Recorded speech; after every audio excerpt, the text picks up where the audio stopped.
Yesterday was one of the most impactful and important days for the entire crypto space in its history.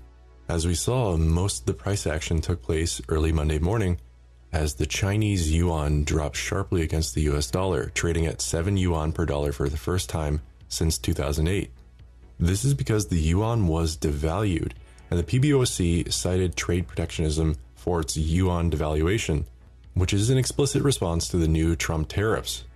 Meanwhile, the US stock market sold off in response. But you know who didn't? The crypto market. And of course, we know that there's an inverse relation between the crypto market and the stock market. But what I want to make clear is that this was different. We are entering a new era of monetary policy, currency importance, and global macro forces will continue to increase the legitimacy of crypto assets. Quite simply, the macro backdrop is primed for Bitcoin to thrive as central banks race to the bottom to cut interest rates and global economic activity slows. So let's explore what's going on, what you can expect, and how to better understand where we're going. Welcome to Ready Set Crypto. This is your brain on blockchain.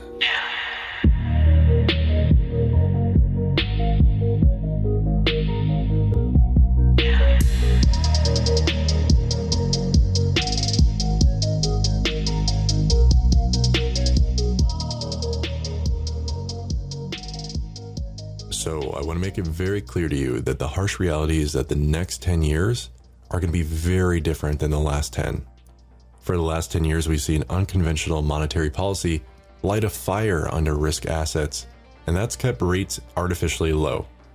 And it should be very clear to us that this is the culmination of the path we started down when Nixon took us off the gold peg in 1971.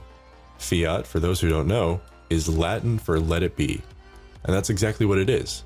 Instead of a backing and a store of value like gold, the US dollar is supported by the belief that the United States will never default on its debts and that it will continue to collect taxes. The US financial system has shifted from gold to the US dollar and now to debt as the ultimate storehouse of value for its financial system.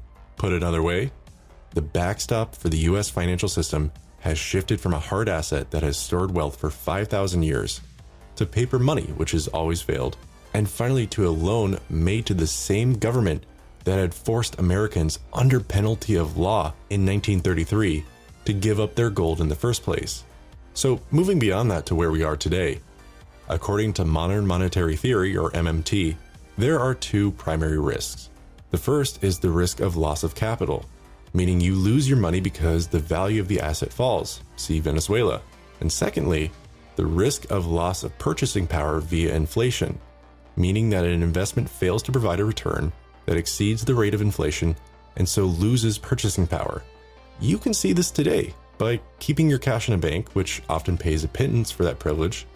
You are losing money to the tune of several percentage points every year, and doing so because of the incessant nature of inflation. So in a paper money-based financial system, such as the one in the US and many other places in the world, and since we severed the link of the US dollar to gold, physical cash avoids risk number one, but not risk number two. In this context, cash is no longer a risk-free asset class. Of course, the question is, if gold is no longer the ultimate backstop for the US financial system, what is? The answer is debt. Cash is no longer a risk-free asset class, debt is. We saw this back in 2008. There's roughly $13.5 trillion in cash sitting in bank accounts across the US. Now, technically, the Federal Deposit Insurance Corporation, or FDIC, is meant to cover any amount with a balance below $250,000 in the case of a run on the bank being robbed, the bank failing, etc. So if we make an assumption that the $13.5 trillion in cash is all stored in accounts with balances of $250,000 or less, should be safe, right? Nope, not so fast. It's a little known fact that the FDIC, the organization in charge of ensuring those $13.5 trillion in deposits, has less than $100 billion in capital available to do this. This stands at less than 1% of the deposits in the US financial system. It's not even enough to cover the deposits of a single large bank if any of them failed.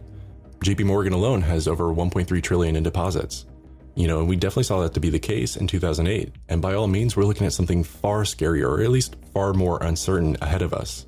And before I go on, I do want to mention that Doc just released his options trading course, which is a great way to mitigate risk and employ risk management, which to me defines the difference between a professional and retail trader. To my knowledge, we're the first ones out there offering this sort of content, so I'd love to be able to provide you a first mover advantage. Hope to see you in the class, and the link to join is below. So let's talk about what's to come. As Ray Dalio has pointed out, the US is near the end of an expansion phase of a long-term debt supercycle, which typically lasts 50 to 75 years. Though I concede that we're far beyond expectations of a neatly cyclical boom and bust. Quite simply, there are limits to spending growth financed by a combination of debt and money. When these limits are reached, it marks the end of the upward phase of the long-term debt cycle. In 1935, this scenario was dubbed pushing on a string. This makes it harder for central banks to keep pushing up the price of these assets with loose monetary policy, such as lower interest rates and quantitative easing, because there's less incentive or yield to compensate investors for taking the risk of that debt. As a result, it is difficult to push the prices of the assets up, and it's easy to have them fall. And when they fall, there's a negative impact on economic growth. 11 years after 2008, there's been no deleveraging, and the debt composition has just shifted from being heavy financial to heavy corporate and government. Interest rates and quantitative easing monetary policies, according to many in the mainstream, have become ineffective. The official funded national debt is just the tip of the iceberg. There's also state and local debt, but more ominously, 126 trillion in unfunded liabilities, accounting for over 600% of the GDP. And that will need to be addressed over the coming decades. Instead of shrinking these numbers, they are increasing, accelerating even. There's now over $59 trillion in corporate debt, and a third of the Russell 2000 are zombie companies. And I could certainly go on with the alarming numbers. But basically, the world economy is slowing, and we don't know what's going to happen next. When a correction will come is hard to guess. I don't know, and you probably don't either. And if you read any financial opinion pieces today, clearly nobody knows where we're heading. And you can look at this as alarming or as an opportunity. And yeah, that's probably the permabull in me. But I don't want to just take a contrarian opinion on this, because even if the world economy is in a bad spot, I don't necessarily think it's time to head in the bunkers and wait this one out, because the world and the world economy are making massive changes right now. And I'd prefer to be on the benefiting end of that, wouldn't you? If we study great moderation theory and accept that it's more than just a novelty, then we can expect that instead of sharp contractions followed by huge booms, we will see slowdowns followed by low moderate rates of growth. We may never see a technical recession again, defined as 2 consecutive quarters of negative economic growth. And yeah, that might be a little controversial, but I think it stands to reason to anticipate that monetary policy will become less effective. Already, we see that despite the huge amount of liquidity in the system, central banks have been ineffective at stoking inflation and faster growth, and they often make hasty decisions regarding interest rates. I mean, just look how much the Fed has flip-flopped over the last year.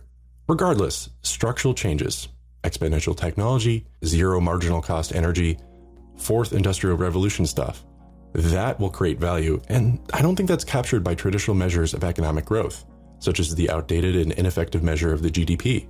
So the slowdown periods may actually be masking what is a time of huge value creation. And honestly, we see that right now in the crypto industry. Sure, 90% of the projects have failed since 2017, but the space is shaping up to play a larger role, have a louder voice, and employ more robust technology. You tell me if that's a net positive or not. So basically, things can be scary, but that's the nature of change. To embrace it is to embrace the uncertain. But I'd rather that than embrace the certainty of a broken central bank system. Let's build something better. So thanks for watching, guys. Hope you enjoyed this video. Hope it didn't bum you out too much, but if you enjoy the content, please subscribe, check out our free newsletter, and I'll see you in the next one. Cheers.